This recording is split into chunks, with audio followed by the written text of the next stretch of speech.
Hello, hi. Welcome to the stand-up And news. you're going live in 5, 4, 3, 2. Hi.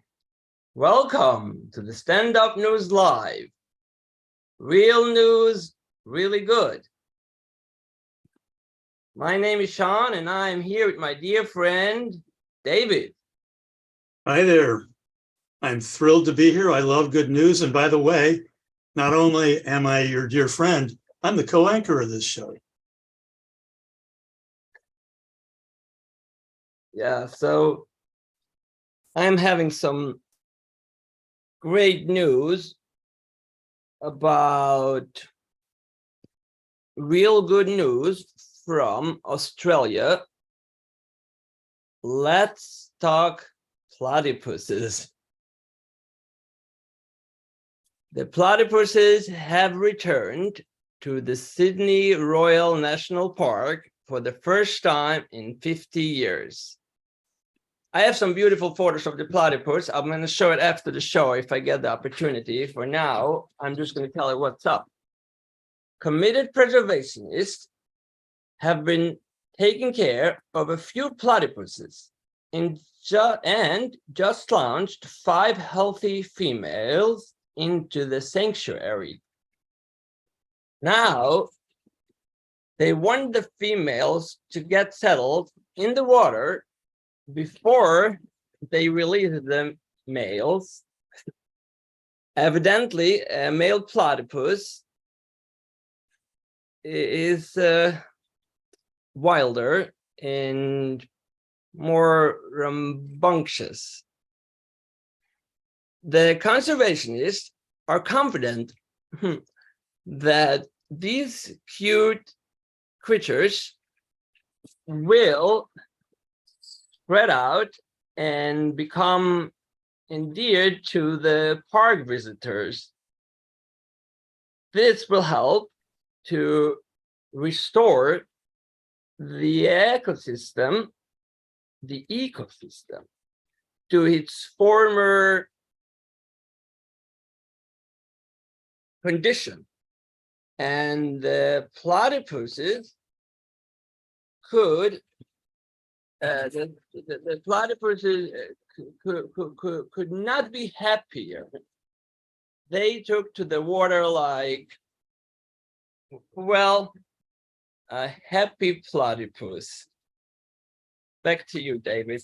I'm going to see about the photos. Oh, good. Yeah. I need a refresher course on platypuses and what they're native to. Are they native to Australia, I think? Yeah, exactly. They were in Australia, yeah. Good story, Sean. Thank you.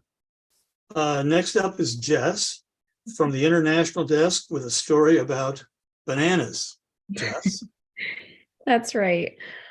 This story comes from South Korea, where a student who was visiting a museum in the capital city of Seoul ate a very expensive piece of art that was on display. The work, titled Comedian, is by a very famous Italian artist named Maurizio Cattelan, who duct taped a banana to the wall.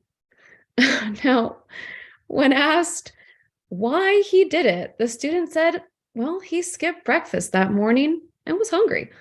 The banana was replaced later that day, and no charges were pressed. Now, this work sold 2 editions for $120,000 each at Art Basel, Miami in 2019.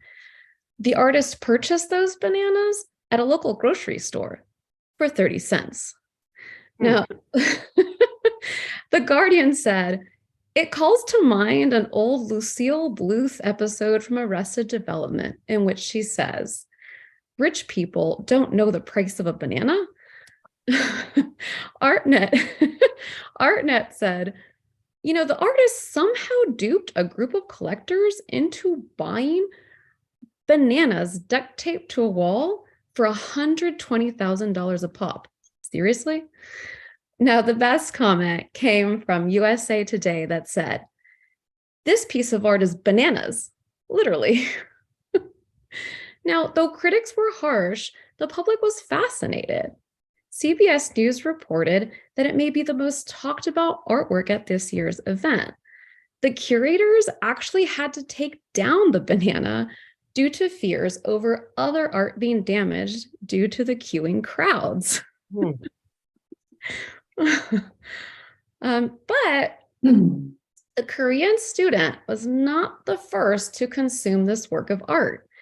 After its sale, a Georgian artist, the country, not the state, ate the banana in an intervention that he called hungry artist. No, the banana was again replaced later that day, but the artist was asked to leave the fair.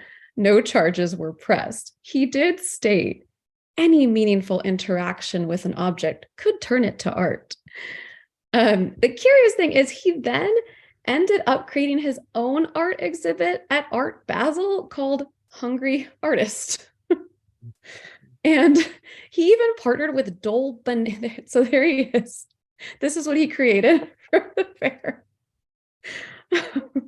And in addition to that, he even partnered with Dole Bananas to create an NFT.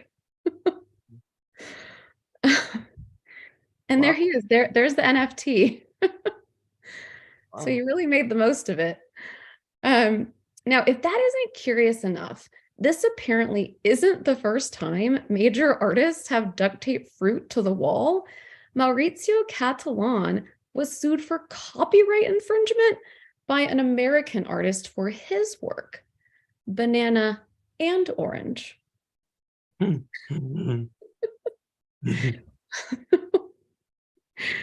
Now, this same artist, Maurizio Cattelan, also created an 18-karat gold toilet worth $6 million and called it America. Huh. This work was also stolen while on display, though it was never recovered. Crazy. I know. It's true. It's bananas. Now, whether bananas or gold toilets, he certainly knows how to spark a conversation. We look forward to his next work. Back to you, David. Wow. Art imitates life, imitates art, imitates life. And what is art? There's no answer. Right. But thank you for the report. Thought I was in trouble. My pleasure. Next up is Dana with a story about righting a past wrong. That is correcting, righting the past wrong. Dana? That's right, David. Yes. Last week in Colorado, Manual High School righted a wrong that happened in 1966 when they denied now Hall of Famer and blues legend Otis Taylor a high school diploma. So Otis Taylor in 1966 was asked to leave school. He was expelled because of his hair, the length of his hair. So hair discrimination laws were not in place then and weren't for decades later. And they gave him an honorary 1966 high school diploma last week. Otis Taylor created his own genre of music that someone else coined trans-electric psychedelic blues. And he is an expert in banjo, guitar, and bass. He does it all. And we're very happy. He has 16 solo albums, including the seminal White African, which addresses the lynching of his grandfather.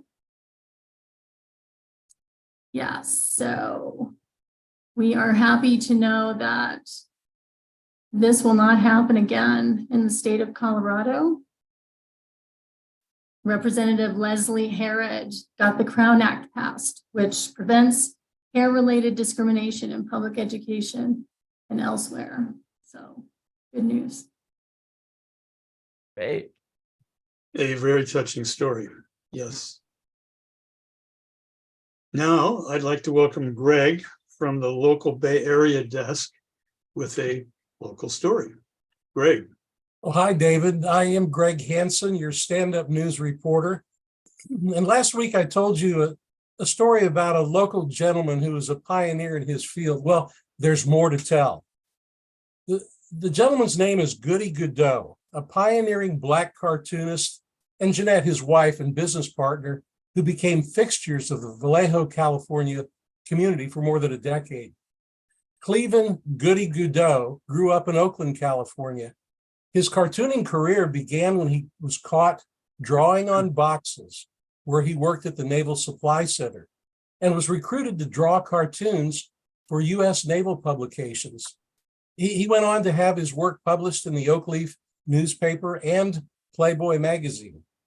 Godot broke ground with his Goody Cards line of African-American themed greeting cards in 1962. Now, he had some difficulty getting his cards printed, however.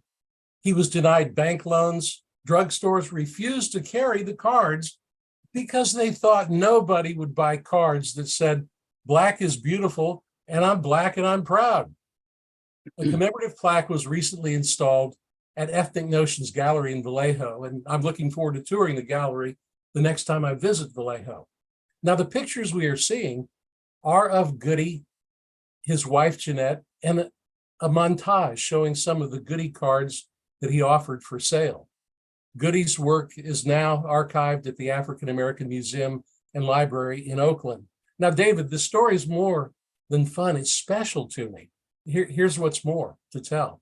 Because a friend of mine recently reconnected with me, and we started working on a project together. And that's where I learned that Goody Godot is my friend's uncle. It just so happens that my friend is a highly respected professional photographer. Now, evidently, talent runs strong in that family. Wouldn't you agree? Absolutely.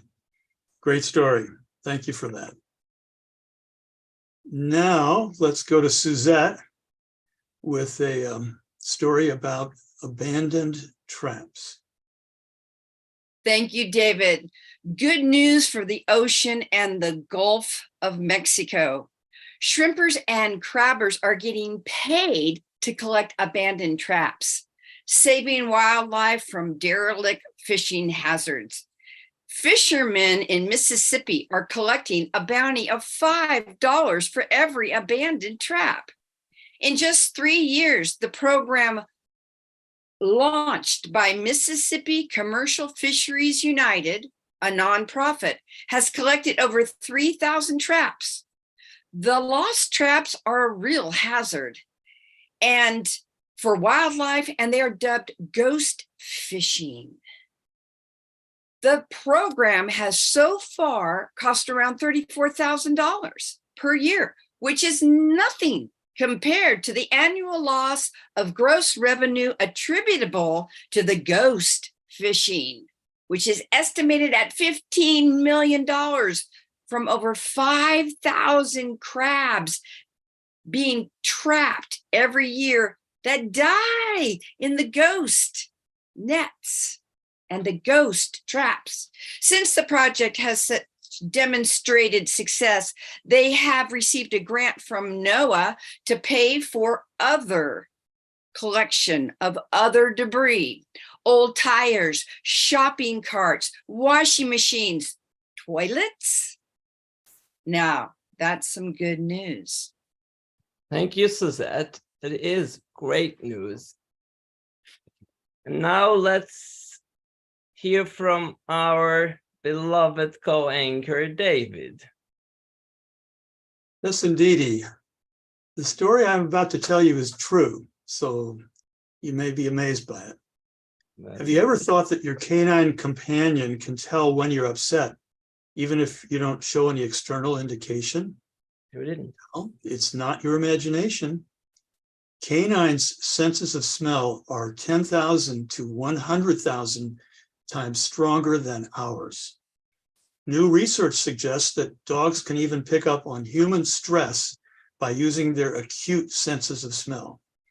A study out of the United Kingdom tested whether 4 pet dogs could detect stress hormones in sweat and breath samples taken from human participants.